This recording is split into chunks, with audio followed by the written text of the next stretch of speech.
fantasy short stories. Boiler Room Beasties by Gustavo Bondoni.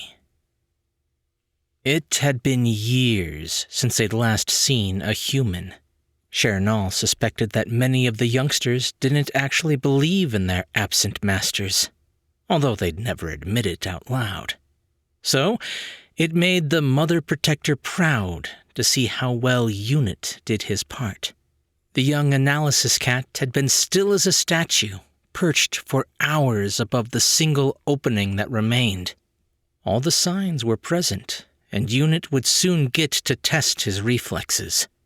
The air around the hole seemed to vibrate and turn a pale shade of blue as the air molecules emitted in the visible spectrum. A quick reaction from the analysis cat would make for a quick battle. Anything less than that would be long and drawn out, as it was any time the lead bug lived long enough to identify the defensive formation and give orders to its soldiers. 7 tiny figures, each about the size of a feline head, appeared outside the hole. The cats hidden around the room stayed perfectly still, ready to act on Unit's signal. The analysis cat waited, and Chernal felt apprehension. As leader, she should have been detached and prepared for anything. But the tension was double for her because, for the first time, the cat responsible for marking the leader was one of hers from her next-to-last litter. She was proud that he'd been the one to master the link equipment, but paid for it in nervous watching now. Nanoseconds passed, and her genetically optimized neural pathways kept track of each. Every tick increased her nervousness, but she knew that they were still well within the safety margin for insectoid attack. Unit was doing the right thing, taking his time to identify the leader. A mistake there would be costly. The analysis cat moved suddenly, just a slight shift of his head, but it meant action. A beam of laser light illuminated one of the beasties, just off to the side of the group and near the back, and the cats moved as one. The 3 members of the lead team pounced from their concealment to both sides of the opening, while the backup squad took positions in a semicircle 6 feet beyond it. All 3 threw themselves at the marked insect, and all 3 proved necessary. Moving with a quickness that even the modified cats were hard-pressed to match, the beasties opened fire on the defenders with some kind of particle beam that emerged from their mouths, trying to protect their leader from the strike. 2 of the cats died before they came down, but the 3rd landed squarely on the black insect, his open mouth tearing its head off before the beastie could react. Success! The enemy leader was down. The only questions now were whether it had been done quickly enough, and she shuddered to think whether that was even the leader. The next few minutes, or hours, depending on whether Unit had been right or wrong, would tell the tale. Bugs scattered, opening fire on the unarmed cats. The shots were undirected, seemingly aimed at whichever cat was nearest. That was a good sign, indicating that they might have succeeded in nailing the leader, but the beams were still deadly. Chernal sighed as she saw one of the cats on the perimeter fall to the blasts. Why didn't the humans give us technology? She wondered. They set us to fight against an intelligent species, gave us minds so that we could match wits with them, and they left us with nothing but teeth and claws. It seemed wasteful. But there would be time, endless time, to ponder those questions later. Right now, she had to make certain that none of the enemy made it past her position. She was on the second perimeter, not out in the open, but hidden behind specially placed pieces of equipment or boxes of stuff. She'd never known the first perimeter to fail. The cats there were chosen for both reflexes and strength, but it could happen, and it was her job to get any beasties that made it out of the trap. None did. Unit had identified the correct leader from among the pack, and the cats had moved with their habitual efficiency. She'd never understood the analysis cat's explanations for how he picked the one bug that could think independently of the queen. Something about chemical analysis of the air and pheromone concentrations. But it worked. All that mattered was that Unit had gotten the right leader, that they'd gotten him before he, or she, or it, could do a tactical analysis and transmit specific orders to the mindless drones that had come out with him, making them fall into their fallback mode of scatter, destroy, and shoot at anything that moves. It was never overly effective. But there was always a cost, and as leader, it fell to Chernal to assess it. She padded slowly out into the open. The only cats she could see were either finishing off beasties who were in no condition to resist, or else they were strutting around, marking their territory, exulting in victory. It was time to put a stop to that. "To me," she hissed.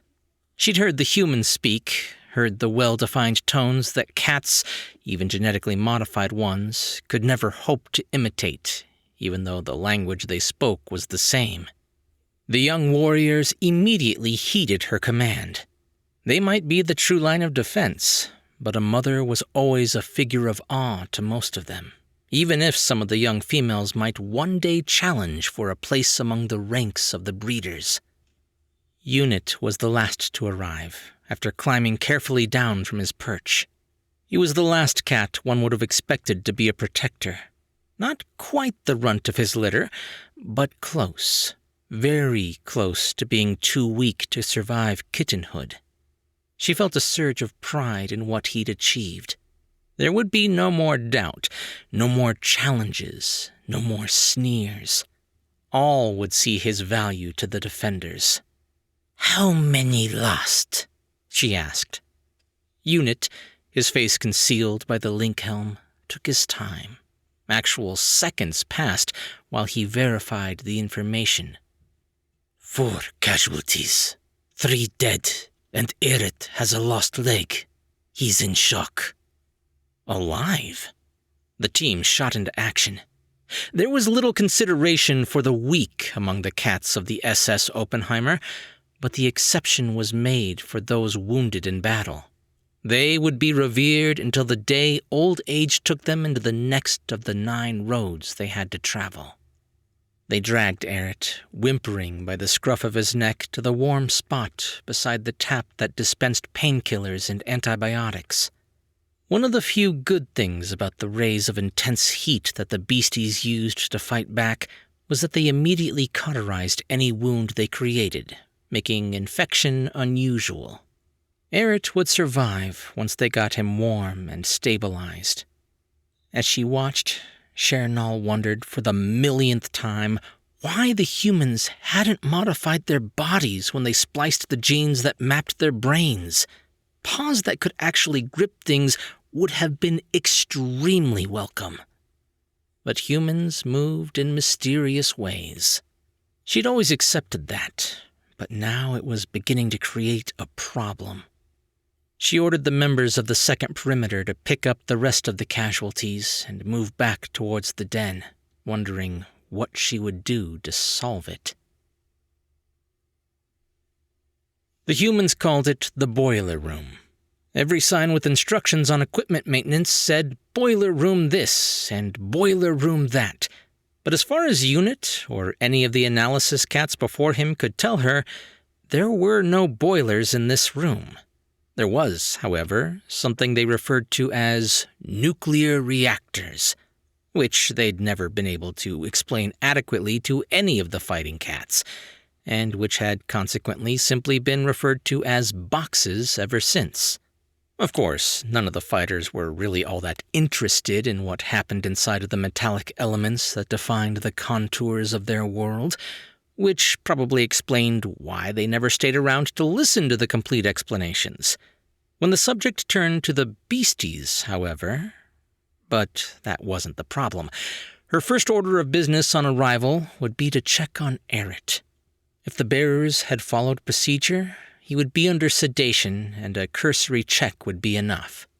She just hoped the other mother protectors would allow her that small service, and those few minutes to marshal her arguments. No such luck.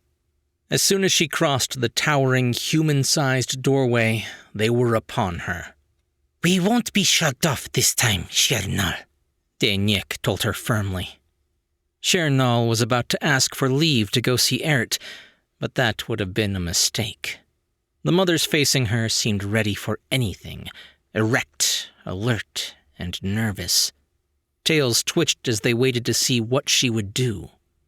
She wanted to sigh, to slap them around with her paws for acting like children, but every one of these cats had shown the strength of character to be allowed to become a breeder. They were all strong, intelligent, and loved the tribe more than they loved themselves.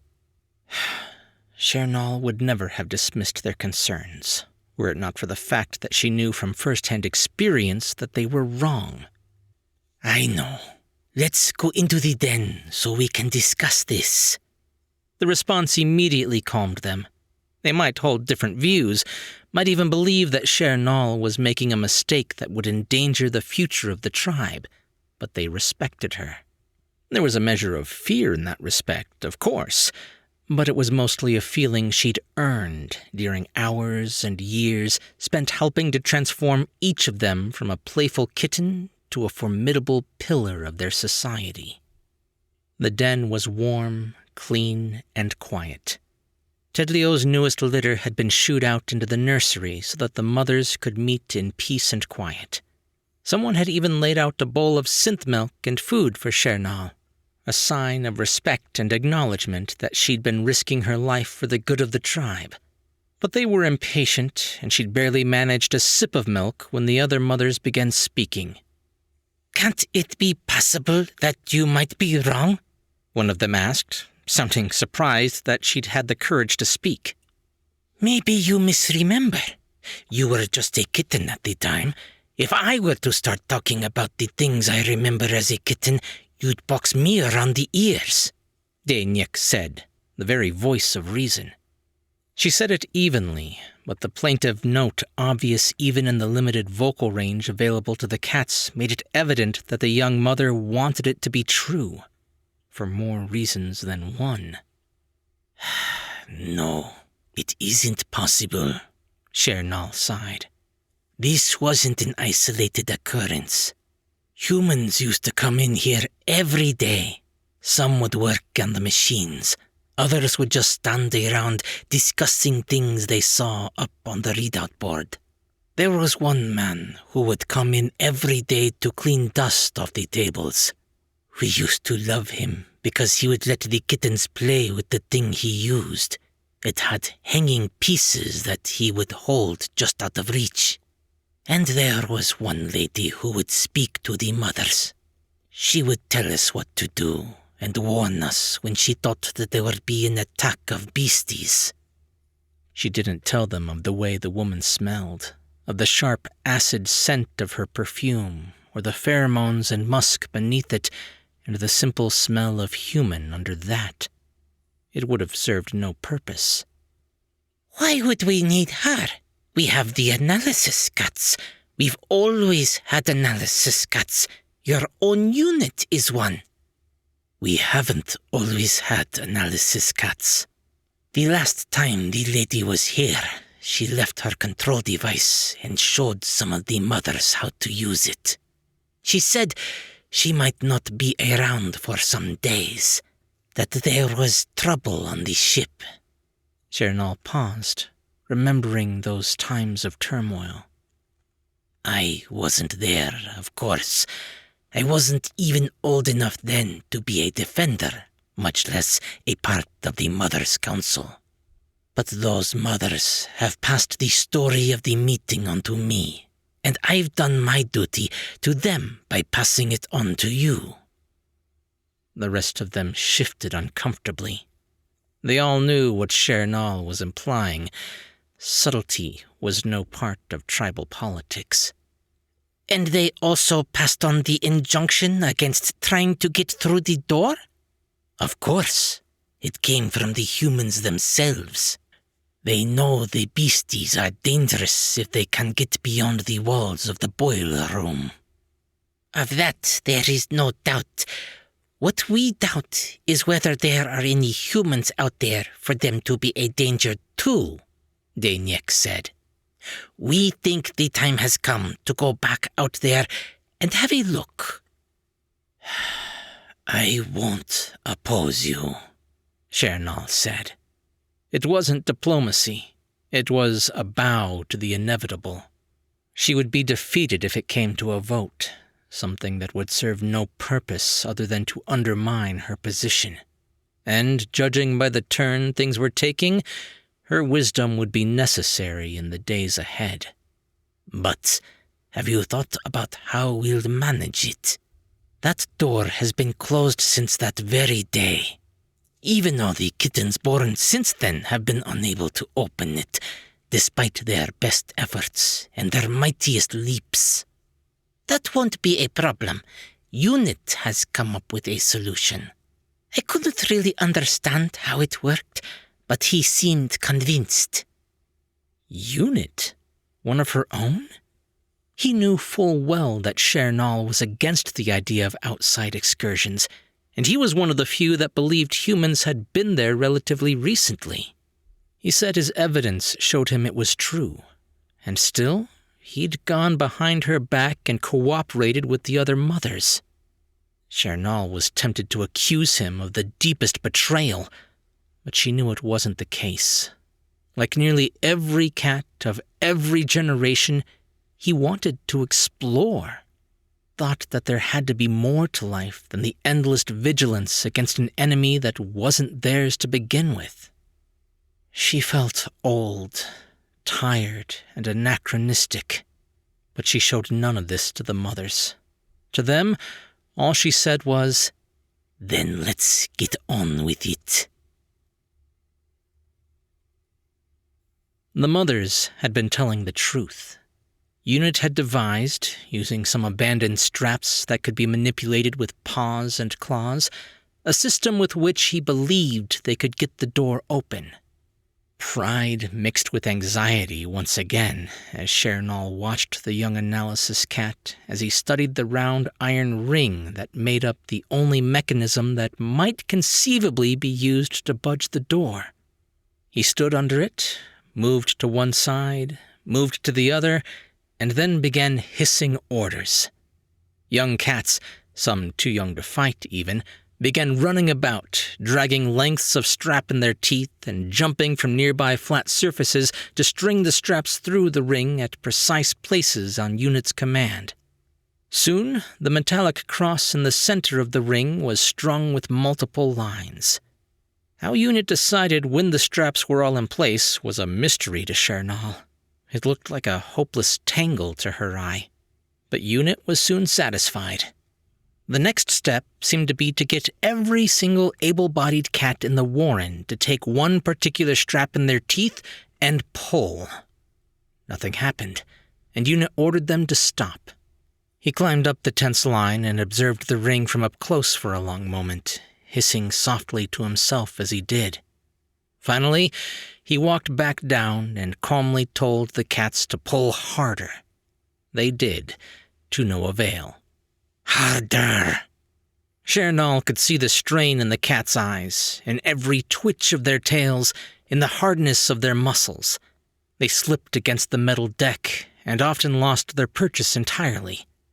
The seconds took eons to pass as she watched, not permitted even to pull. Harder! Suddenly, a crack like something breaking shook the room, and the line surged forward. Cats stumbled and fell with the sudden movement. The whole wheel on the door seemed to have moved about a quarter of a turn. Unit ordered his workers to repeat the movement with a different line, and then again with another. The motion came quickly, easily, as if, with the initial resistance conquered, the door's spirit had been broken. They turned the wheel until it turned no more, and then Unit ordered the cats to pull on all 4 straps at once. The huge, ponderous door screamed as it parted from its moorings for the first time since Chernal was a kitten, revealing a dimly lit passageway. She spoke. All right, we've got it open. Now get over here so we can talk about what to do next. She was glad to see that the impetuosity among her kind was still tempered with caution, and they all crowded around her, each wanting to say their part. Shernal darted across the hallway. While it was obvious to all the cats in the group, both from the way the passage looked and the way it smelled, that it had been deserted for a long, long time, they had decided to take no chances, and she was determined to lead by example.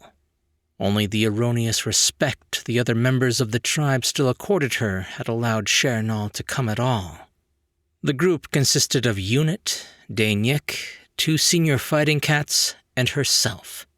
Everyone knew that the only indispensable member of the team was Unit, the only one who could solve any unexpected problems that might crop up.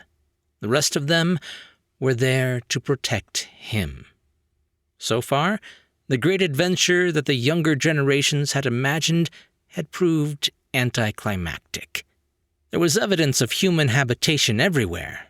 Discarded articles of what Shernal gleefully informed her companions was clothing, scattered sheets of paper similar in texture to the ones that the cats carefully guarded and preserved inside the boiler room, but these were soiled and ragged, and other items that none of the cats could identify.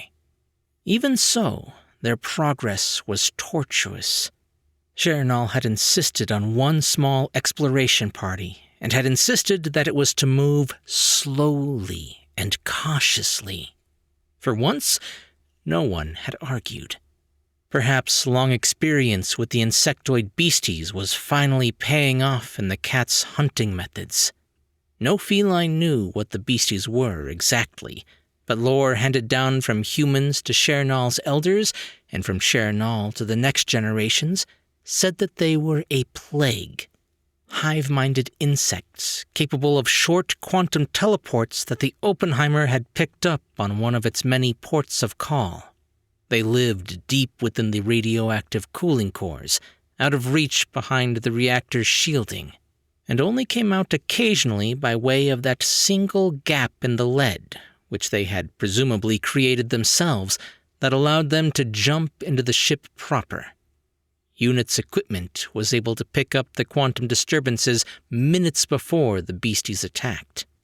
The lore said that the humans, knowing that the bugs were intelligent, had once tried to reason with them, and many men and women had been killed in the attempt.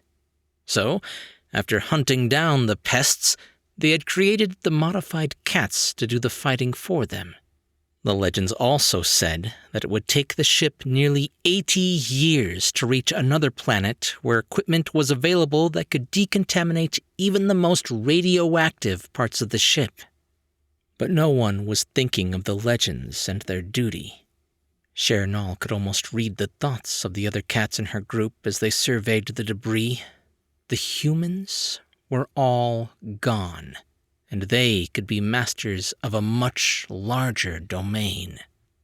Careful, children, she warned, feeling old even as she spoke the words.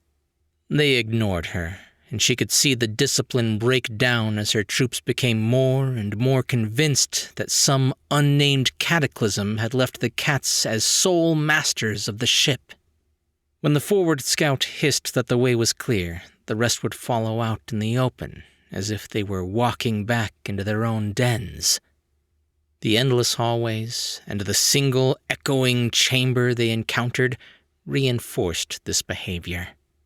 Everything was empty, and even the room itself, though it held all manner of equipment Shernal couldn't identify, showed no signs or sense of human habitation.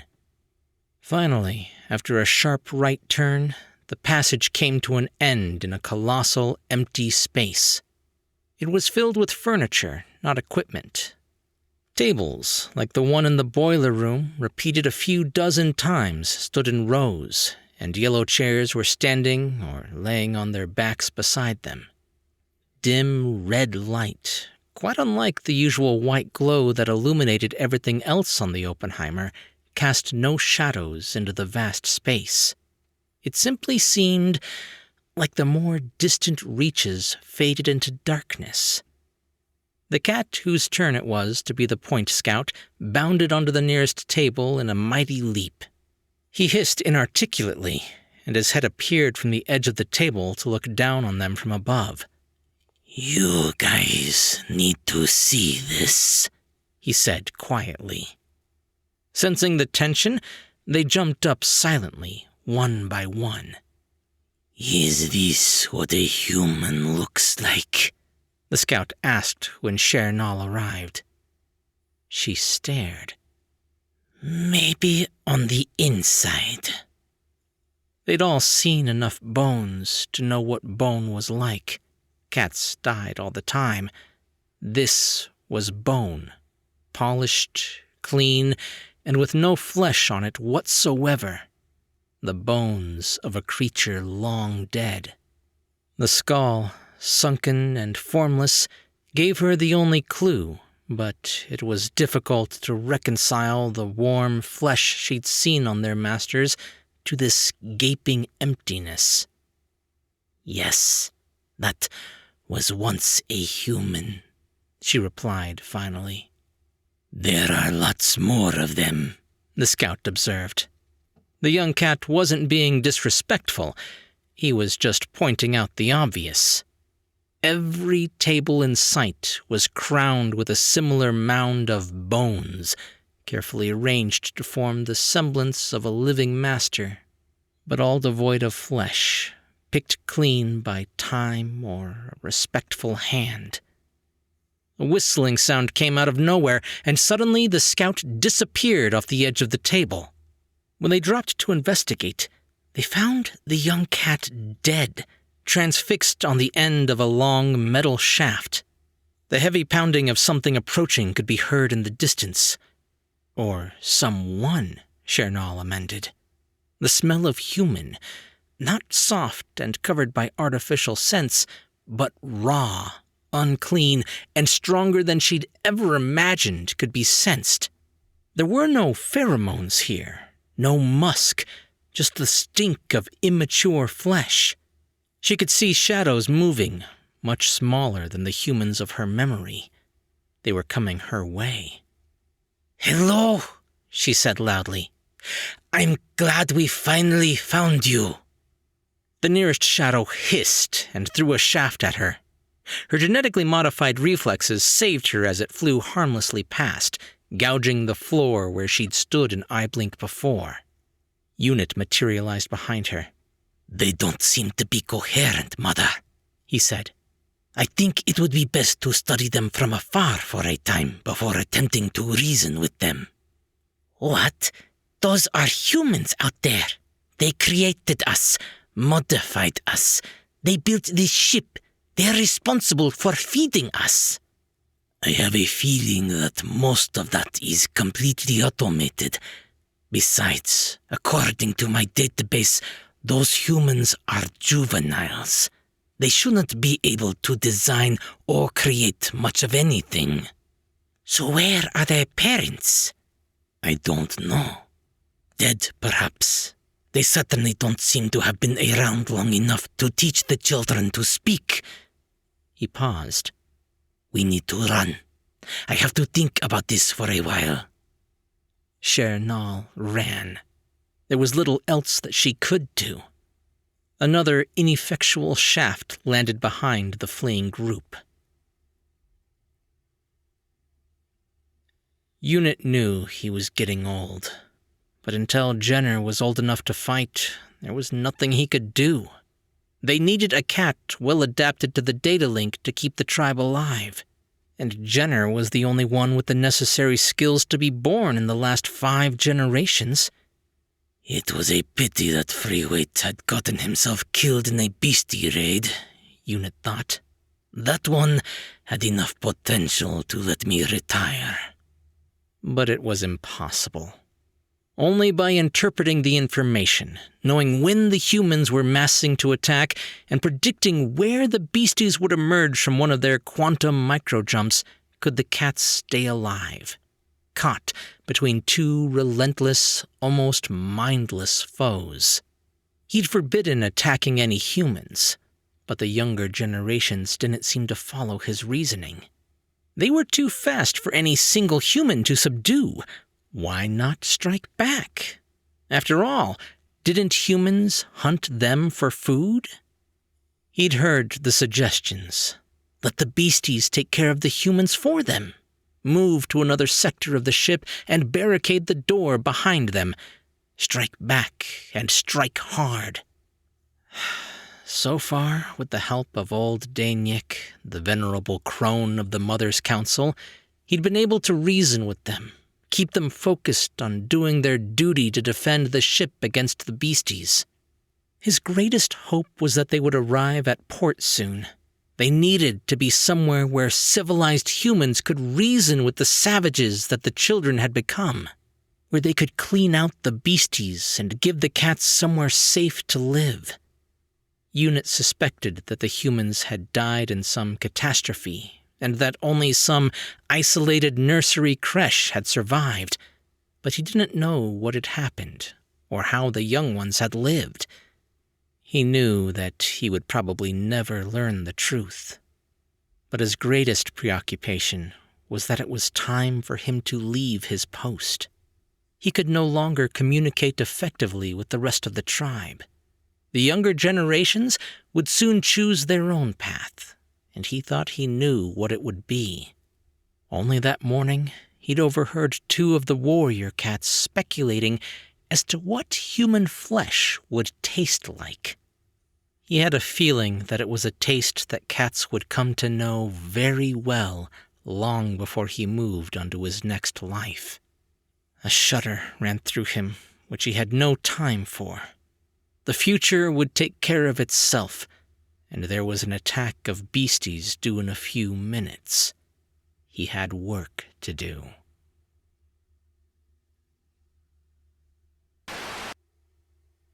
Gustavo Bondoni is a novelist and short story writer with over 400 stories published in 15 countries in 7 languages.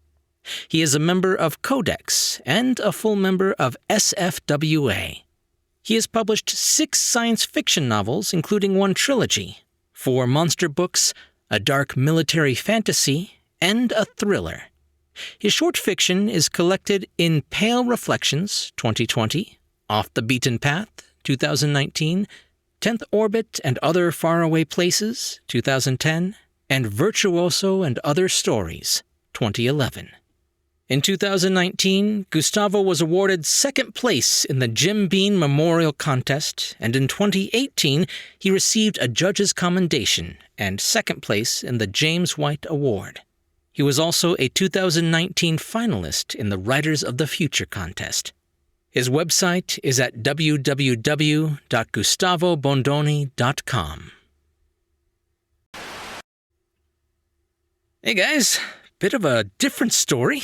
I don't think I've ever had one where cats are the main characters, though I could be wrong. I've had quite a few at this point.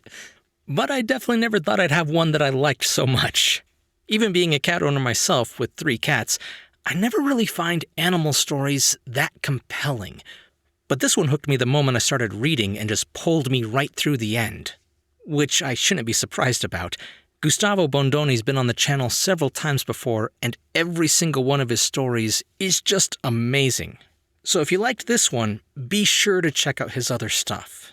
I'll leave links to his other Tall Tale TV stories, and also check out his website. And if you enjoyed this story, be sure to leave a thumbs up and a comment if you're on YouTube, or if you're listening to the podcast, just be sure to subscribe for more brand new short stories. I'm Chris Herron, and that's it for today's Tall Tale TV.